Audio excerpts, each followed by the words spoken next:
我们去另一边等候。罗和暗影阁真是可恶！为父可以出手，强行进入其中，带走路。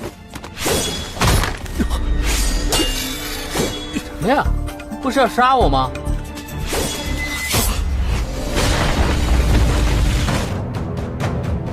Kembali lagi bersama Bang Jago. Seperti biasa Mimin selalu mendoakan kalian semoga selalu dalam keadaan sehat dan dalam kondisi terbaik ya.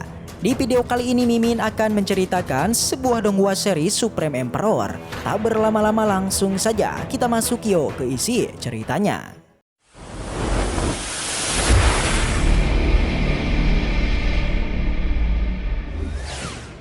Cerita kembali dilanjutkan yang memperlihatkan Master Ying yang masih tak percaya kalau senjata suci tingkat 7-nya itu bisa dikalahkan oleh senjata milik Bos Muyun.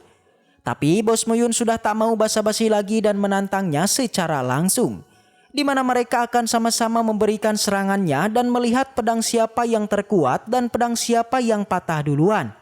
Jelas Master Ying yang mendengarnya ia pun langsung sangatlah pede karena memang ia sudah berada di ranah Pribulu di tingkat ketiga. Berbeda dengan Bos Muyun yang masih bertahan di ranah Pribulu tingkat ke-1. Namun tentunya Bos Muyun juga tak gentar sama sekali. Bahkan ia sempat-sempatnya memprovokasi musuhnya itu. Yang pada akhirnya mereka berdua pun langsung memberikan serangannya masing-masing. Yang tanpa diduga dengan mata tertutup aja Bos Muyun sudah bisa membuat pedang milik Master Ying itu patah. 行啊，硬碰硬，你确定？没事没事，我不会把您轰飞的。来吧，影展先生。找死！怎么了？ Sontak semua yang melihatnya benar-benar dibuat kaget termasuk Master Ying itu sendiri. Sedangkan untuk Bos Muyun ia hanya tertawa dan lagi-lagi meremehkan musuhnya itu. Apalagi selain berhasil mematahkan pedangnya tadi, Master Ying juga menerima luka yang cukup parah.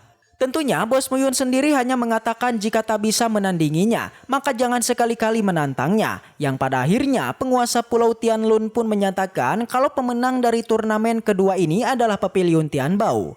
Selain itu, sebelum memulai pertandingan ketiga, ia memutuskan untuk beristirahat terlebih dulu sembari mereka mempersiapkan diri. Jelas Master Shao yang baru melihat kemampuan dari Bos Muyun, ia benar-benar sangatlah senang. Apalagi Bos Muyun ahli dalam dua bidang sekaligus. Bahkan ia sampai berniat untuk meningkatkan jabatan dari Bos Muyun. Tapi di sana Bos Muyun hanya mengatakan kalau pertandingan masih belum selesai. Tentunya masih ada satu pertandingan lagi untuk mereka menyapu bersih. Alhasil Master Shao pun hanya mengatakan agar bos kita melakukan saja yang terbaik. Apalagi di pertandingan ketiga nanti Pavilion Bayangan itu akan mengirim seseorang pembunuh bayaran yang pertama yaitu Xin Zetian. Meskipun masih berada di ranah Pribulu tingkat ke-1, Zetian ini adalah pembunuh terbaik di Pavilion Bayangan. Bahkan ia pernah membunuh praktisi di ranah Pribulu di tingkat ketiga. Tapi jelas layaknya seorang master, Bos Muyun tak gentar sama sekali. Namun lagi-lagi Master Shao tetap saja mengingatkan agar bos kita berhati-hati. Apalagi mereka sudah memenangkan dua pertandingan yang menandakan di pertandingan ketiga mereka pasti akan diincar. Tapi Bos Muyun masih dengan pede mengatakan kalau ia tak takut akan hal itu. Terlebih lagi ia mendapatkan dukungan dari Pavilion Tianbao. Yang pada akhirnya penguasa pulau pun mengumumkan soal pertandingan yang ketiga ini. Jadi pertandingan ketiga ini akan diadakan di medan magnet asing. Di mana medan tersebut adalah pusat latihannya Pavilion Bayangan untuk menguji para pembunuhnya. Tak hanya itu, di dalam medannya seseorang akan kehilangan kemampuan untuk menggunakan kekuatan jiwa dan juga esensi sejati. Jadi bisa dibilang mereka hanya akan menggunakan intuisi dan persepsi itu dalam pertandingan ini. Tentunya siapapun yang bisa keluar hidup-hidup lebih dulu maka ialah yang akan memenangkannya. Yang pada akhirnya penguasa pulau pun menyuruh setiap sektenya untuk mengirimkan para pembunuhnya masing-masing. Jelas Pavilion Bayangan sendiri mereka sudah sangat siap akan hal itu. Berbeda dengan Aula Lanjin karena mereka tak pandai dalam hal pembunuhan. Jadi mereka memutuskan untuk menyerah saja. Di sana tanpa diduga karena ini adalah turnamen terakhir, jadi Zetian pun menyarankan agar penguasa pulau mengaktifkan labirin juga nih di dalam medan tersebut. Sontak semua lagi-lagi dibuat kaget termasuk penguasa pulau. Karena memang dengan aktifnya labirin, para praktisi benar-benar akan kesulitan termasuk Zetian itu sendiri. Alhasil penguasa pulau pun hanya meminta pendapat dari 3 kekuatan utama yang mengikuti turnamen ini. Yang sudah jelas mau itu Papiliun Bayangan dan Aula Lanjin, mereka langsung setuju akan hal itu. Sontak Master Shao yang mendengarnya, ia benar-benar sangatlah marah karena memang mereka sudah menggabungkan kekuatannya untuk menyudutkan Papiliunnya. Bahkan ia langsung menyuruh Bos Muyun untuk menyerah saja dalam turnamen ini. Tapi jelas sebagai Raja Peri Bos Muyun menolak akan hal itu. Apalagi ia juga ingin melihat apakah 2 kekuatan ini bisa menandinginya. Selain itu ia juga ingin memperlihatkan kepada semuanya kalau Papiliun Tianbao adalah yang terkuat dibandingkan dengan mereka berdua. Yang pada akhirnya karena semuanya tidak keberatan, penguasa pulau pun langsung memasang labirinnya dan langsung memulai turnamen ketiga. Tentunya sebelum masuk Master Shao sangatlah berterima kasih kepada Bos Muyun.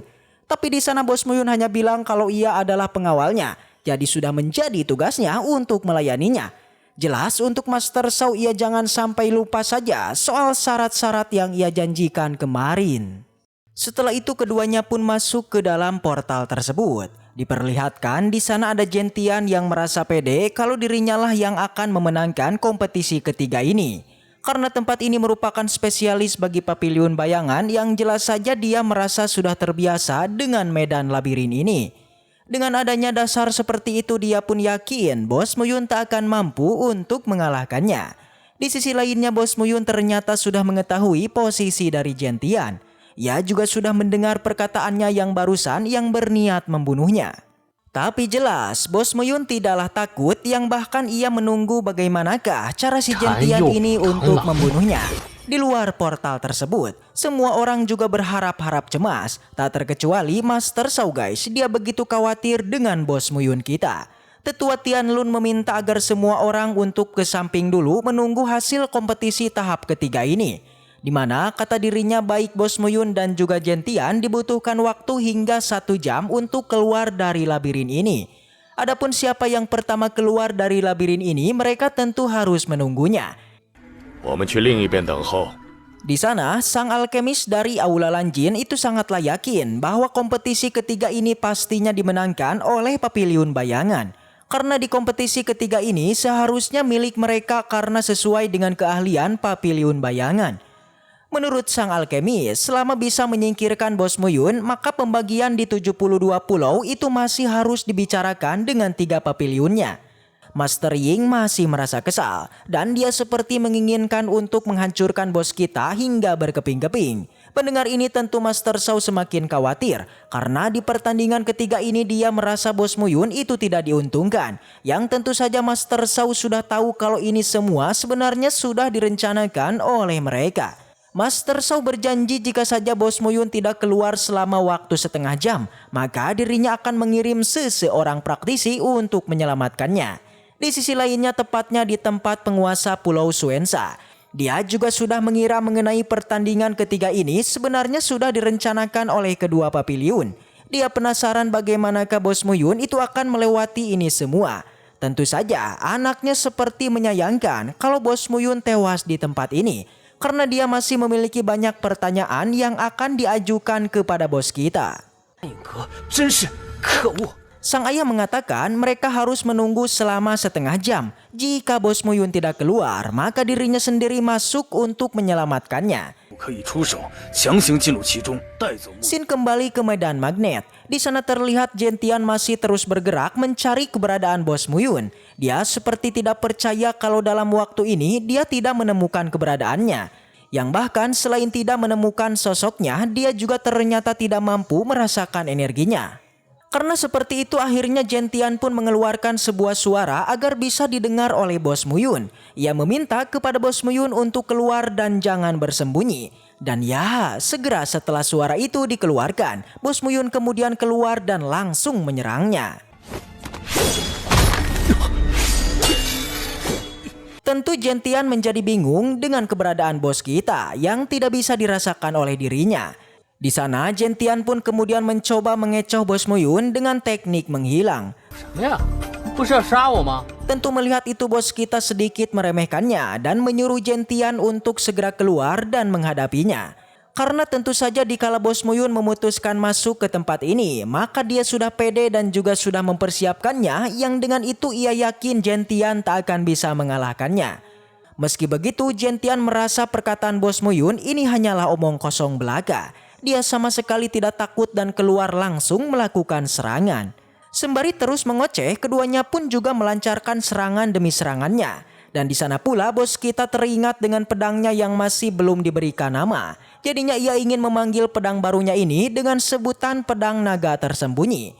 Dari arah bawah, si Gentian nampaknya sudah enggak mau basa-basi lagi dan segera ia pun bergerak dan langsung menusuk bos kita.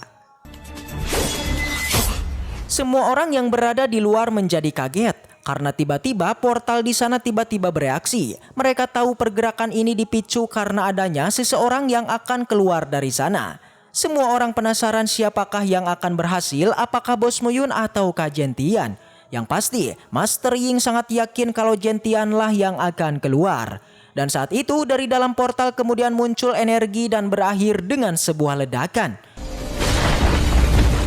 Bersama dengan itu, di sana juga muncul seseorang yang keluar dari sana. Dan siapakah itu? Jelas saja itu adalah Bos Muyun.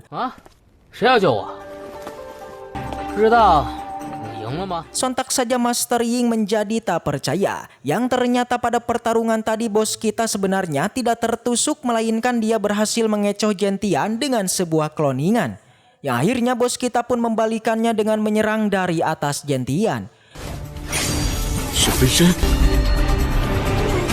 Master Yin menanyakan di manakah Gentian berada. Bos Muyun bilang dia tidak tahu dan mungkin saja Gentian tengah tersesat di dalam sana. Mendengar ini, Master Yin enggan percaya. Ia menuduh kalau Bos Muyun lah yang telah membunuhnya. Dan setelah itu, waduh, bersambung. Baiklah, mungkin segitu aja untuk pembahasan kali ini. Dan semoga kita selalu diberikan kesehatan untuk mengawal donghua ini.